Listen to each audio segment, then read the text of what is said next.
వృషభ రాశి కనుక మనం చూసుకుంటే శని ఎలాంటి అద్భుతాలను ఇవ్వబోతున్నారంటే శని వీళ్ళకి 11th హౌస్లో ఉండి విశేషంగా యోగ్యతనిస్తూ ఉన్నాడండి. ఎంత యోగ్యతనిస్తాడంటేనండి చాలా చక్కగా యోగ్యతనిస్తూ ఉంటాడనమాట. వచ్చే 2.5 సంవత్సరం శని వీళ్ళకి చాలా మంచి ఏం చేస్తారంటే చాలా చాలా అదృష్టాన్ని తీసుకొస్తున్నారని చెప్పాలన్నమాట. ఏ విధంగా అంటే మనకి ఆరోగ్యం, అర్ధలాభచ్చ, స్త్రీ పుత్ర సుఖవర్ధనం, చిత్తశుద్ధి, అభిష్ట అర్ధ సిద్ధి అని చెప్తారనమాట. అంటే ఈ ప్రకారంగా మీరు చూసుకుంటే ఆరోగ్యం బాగుంటుంది, అర్ధలాభం బాగుంటుంది.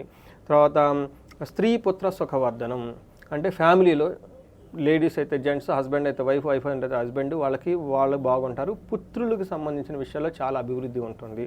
అంతేకాకుండా చిత్తశుద్ధి, మైండ్ చాలా ప్యూర్గా క్లీన్గా ఉండేసి ఒక మంచి దయాగుణంతో ఉండి వేరే వాళ్ళకి అందరికి హెల్ప్ చేయాలని ఒక మంచి సత్సంకల్పం ఉండేసి వర్క్ చేస్తూ ఉంటారు. అంతేకాకుండా ఇష్టసిద్ధి, అనుకున్న పనులన్నీ అనుకునే విధంగా జరుగుతూ ఉంటాయి. అంతేకాకుండా వీళ్ళకి 3rd హౌస్లో దృష్టి ఉండడం వల్ల అన్నదమ్ముల నుంచి, ఫ్యామిలీ మెంబర్స్ నుంచి చాలా చక్కటి సపోర్ట్ వస్తుంది. ఏదైనా గనక ప్రాబ్లమాటిక్గా ఉందంటే కొంచెం కోర్టు వ్యవహారాల్లో వీళ్ళకి కొంచెం అనుకూలంగా ఉండకుండా ఇబ్బందులు పడే అవకాశం ఎక్కువగా ఉంది. ఎవరికైనా కనుక మీద కోర్టు వ్యవహారాల్లో అలాంటి విషయాల్లో చొరవ తీసుకునే ముందు చాలా ఆలోచించుకోండి. ఎందుకంటే కోర్టు వ్యవహారాలు వీళ్ళకి అనుకూలంగా ఉండవు.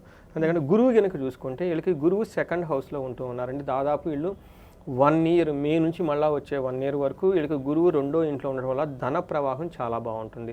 మనకేం చెప్తారు మహర్షులు సంస్కృతంలో, 2వ స్థానంలో కనుక గురువు ఉంటే మనస్సౌఖ్యం, మనసంతా సౌఖ్యంగా ఉంటుంది, యశోవృద్ధి, కీర్తి ప్రతిష్టలు చాలా పెరుగుతుంటే, సౌభాగ్యం ధనాగమన, సౌభాగ్యం అంటే ధనాగమన, ధనం కూడా వచ్చేస్తుంది.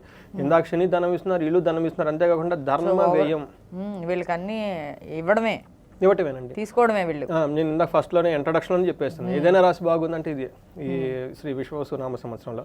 ధన వ్యయం అంటే ధర్మ వ్యయం అంటే వీళ్ళు ఏదైనా డబ్బులు ఖర్చు పెడితే వృధా ఖర్చు పెట్టకుండా బాగా ఆలోచించి ఇది ఖచ్చితంగా యూజ్ అవుతుంది అనుకుంటేనే ఖర్చు పెడతారు. మంచి మంచి పనులు చేస్తారు. దుబారా ఖర్చులు చేయడం. ధనం మనం ఖర్చు పెట్టక తప్పదండి. అడ్డాయండి ఏదో ఒక విధంగా ధనం ఖర్చు పెడుతూ ఉండాలి కదా. బట్ ఆ ఖర్చు పెట్టిన ధనం మంచి మంచి కార్యాలయాలకు ఖర్చు పెడతారు. అంటే పెళ్ళిళ్ళు చేయటం, లేదంటే షోడశ కర్మలు చేయటం, గుళ్ళకి దానాలు చేయటం, తర్వాత అన్నదానాలు చేయటం, హైయర్ ఎడ్యుకేషన్ గురించి బాగా చదువుకోవటం, ఆశ్రమాలకు వెళ్ళటం, తీర్థయాత్రలు చేయటం, ఇలా మంచి మంచి పనులు, ఇళ్లలో శుభకార్యాలు జరగటం, ఇట్లాంటి కార్యక్రమాల వల్ల మంచిగా చక్కగా ధనం ఖర్చు చేస్తే అవకాశం, మనసంతా సౌఖ్యంగా ఉంటుంది.